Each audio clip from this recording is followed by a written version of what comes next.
Toujours à Saint-Dizier, une actualité un petit peu plus légère à la rencontre de Pierre Bigard. Il a monté sa start-up pour fabriquer des pneus de vélo qui n'existent plus aujourd'hui sur le marché.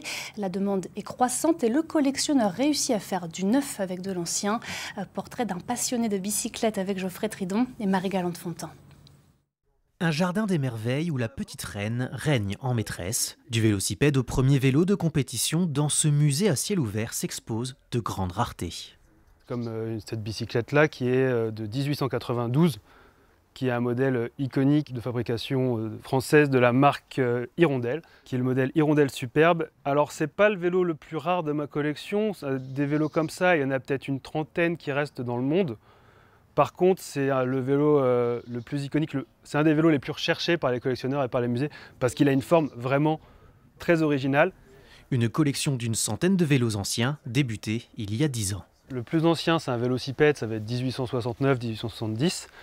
Et j'ai des vélos jusqu'à aujourd'hui, parce que j'aime aussi les vélos modernes. Mais le gros de ma collection, ça va être autour de 1900. C'est la période que je préfère parce que c'est la période où il y a beaucoup d'évolutions techniques. Les vélos changent presque tous les 6 mois. Et donc, on a beaucoup de nouveautés et c'est assez rigolo. Là, tu as la grande vitesse. Et si tu pédales en marche arrière, tu as une petite vitesse. Pour les côtes.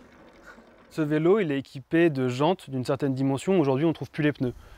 Donc un vélo comme celui-là, soit on va changer les jantes, c'est très dommage, soit on ne va pas pouvoir rouler avec, c'est aussi dommage.